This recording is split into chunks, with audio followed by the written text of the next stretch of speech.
Welcome to the deep dive. Today we're taking on probably one of the most common prompts you ever get. Yeah, that classic. Tell me about yourself. Right. It sounds so simple, but honestly, it can be really stressful knowing what to share, how to, structure it. Yeah. It's a real skill. It really is. It's like the universal icebreaker, isn't it? Yeah. Job interviews, first day of class, meeting new people at a party. It's everywhere. It's everywhere. So we've dug into our source material and pulled out basically a full inventory of personal details you could share. But our goal today, our mission, it's more than just making a list. Okay. We want to give you, the listener, a kind of strategic toolkit. So knowing when and how to use those facts, the idea to make sure your introduction lands well, feels engaging, and makes that instant connection. Okay, let's unpack this then. The source material, it gives us the step-by-step way to build a personal profile. And it does this using two examples, right? Paul and Emily. Exactly. Paul and Emma, they're kind of set up as contrasts. And we're not just going to list, every single fact about them. No, that'd be boring. Right. We want to look at what those facts mean strategically, what they communicate. So this profile becomes like your internal cheat sheet, your own little database for introduction. Precisely. Your knowledge database. Let's start at the beginning. The foundation, core identifiers. Okay, basics. Paul, he's 28, English teacher from Canada. Emily, 25, art student from the U.S. Simple facts. Yep. But here's where the source gets clever, I think. It quickly sets up what we could call an anchor trait. And it uses their living situation to do it. Ah, the environment. Okay.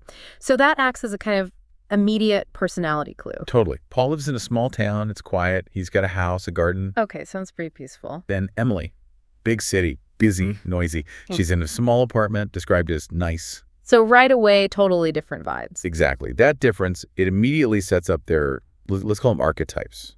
Paul sounds stable, maybe a bit organized, likes calm. Kind of fits the teacher image, right? Yeah, the academic type. Well, makes sense. And Emily comes across as more dynamic. With energy, the city buzz, creative.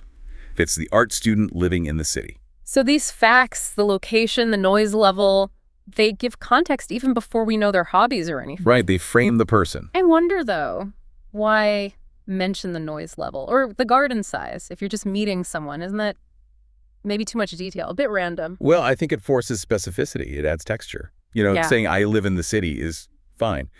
But saying you live in a big, noisy city, but your apartment is nice, that says something more. What does it say? Maybe that you can handle the chaos outside, but you still value your own, curated personal space. It paints a richer picture than just city. Okay, texture, not just facts. I get that. Yeah. All right, so we've got the external stuff job, where they live. Now let's look inside a bit. The source suggests our inner circle says a lot about us. Family and pets, too. Definitely. This is where you start to see maybe their core values emerge. Okay, how so? We'll look at Paul's family. He has a younger sister, Sarah. She's a student studying music, plays piano. His mother's a writer, father's a doctor. Okay. Music, writing, medicine. Sounds quite traditional, maybe intellectual. Yeah, leans towards academia, arts, established professions. Now, Emily, she had an older brother, Tom, 29. Her mother teaches little kids, and her father's a chef. Works in a restaurant, cooks great food at home, apparently. Oh, interesting. So teaching young children, cooking, feels more practical, maybe? Creative in a different way, culinary, educational. Right. So you see the divergence in values. Paul's family background hints at maybe stability, intellectual pursuits. Emily's hints at perhaps nurturing, practical skills, maybe hands-on creativity. And they didn't have to say my family values stability or anything like that. Exactly. It's shown, not just told. And that leads us perfectly into pets, which the source uses as the ultimate instant personality indicator. Ah, yes, pets. This is where it gets fun, usually. Totally. So Paul, our friendly teacher archetype, guess what he has? A dog. Yep.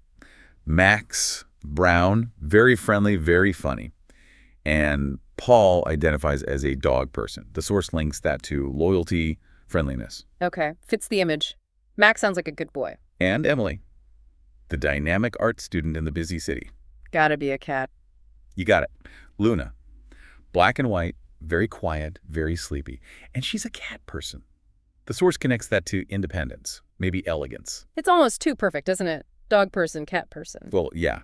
But think about the words used to describe the pets. Max is friendly and funny. Luna is quiet and sleepy. Ah, okay, so it's not just dog versus cat. It's the energy level. Exactly. You're communicating your preferred pace of life, your own energy, through your pet's description. Funny Max suggests an active, maybe playful owner. Sleepy Luna suggests someone perhaps more introspective or calm. That's clever. I never really thought about using my pet's personality description as a shortcut to describe my own. That's actually quite a powerful little tool. Saves time, paints a picture fast. It is efficient communication. Okay, moving on. The fun stuff. Preferences, hobbies, dislikes. This feels like where you get the real flavor of a person. Yeah, these are the conversation hooks, the things people can easily grab onto and ask a follow-up question about. So let's connect these back to Paul and Emily's archetypes. Paul, the calm teacher. What is he like? Okay, favorite color? Blue. Like the sky, described as calm. Makes sense, right? Fits. And food. Vegetable pizza. But he lists the toppings. Tomatoes, peppers, onions. And crucially, it's described as healthy and delicious. Healthy. Okay, there's that structured, maybe slightly controlled aspect again. Right, the emphasis on healthy. Now, Emily, our creative nature lover. Favorite color? Let me guess. Green. Spot on. Green like trees and grass, the color of nature. Nice. Food. Pasta is her favorite, but she also loves pepperoni pizza. Pasta and pepperoni pizza. Less focus on healthy, maybe more on enjoyment, comfort. Seems that way. Paul seems to be maybe calculating his choices a bit more. Emily's embracing richer flavors, perhaps. It's subtle, but it adds up. Okay. And hobbies. What do they do for fun? Supports the pattern. Paul is described as very active. He listens to music, specifically old rock music, and plays sports soccer with friends on Saturdays. He also likes watching movies, especially comedies. Active, social, likes classics. Okay. Emily. Emily paints every weekend. Says it helps her relax. She also reads books. Adventure stories are her favorite. And she likes movies too. Comedies, like Paul, but also animated movies. Ah, interesting. Painting is relaxing, reading adventure, more internal, imaginative maybe. Paul's soccer is external, team-based. Emily's painting is solo, reflective. Exactly. Both are active in their own ways, but the type of activity is different and revealing. Right. Okay, so that brings us to dislikes. Now, if you're trying to make a good impression, why even mention things you don't like? Seems risky. That's a really important question. Why include the negative? I think the source includes dislikes to add a touch of what we could call strategic humanity. Strategic humanity. Explain that. Well, look at their dislikes. Paul doesn't like waiting in long lines. Why? Because it's boring. Fits his profile, right? He seems efficient, values his time. Yeah, okay. Pretty relatable dislike. And Emily? She doesn't like waking up very early. She says she's not a morning person, likes her sleep. Again, fits the slightly more relaxed, maybe artistic vibe. Right. Neither of those are controversial at all. Nobody's going to judge you for hating cues or wanting to sleep in. Exactly. They are low-risk, universally understood dislikes. Sharing one makes you seem more real, more human, maybe a little vulnerable, but without saying anything truly negative or off-putting. That's actually a great point. It makes you relatable and memorable, maybe. Oh yeah, Emily, the one who hates mornings. Precisely. A well-chosen dislike rounds out the picture. Gotcha. So, okay, we've basically built this really detailed inventory. We know Paul and Emily pretty well now, covering all these different parts of their lives. We have age, job, town versus city, family jobs, dog versus cat, pizza preferences, hobbies, even hating cues. So what's the point for the listener? What do we do with all this? The main takeaway seems to be you absolutely do not recite this whole list. Oh, God, no, please don't. That's the crucial point. This detailed inventory, all these facts, they're for internal use only. It's your background knowledge about yourself. Your personal database. Exactly.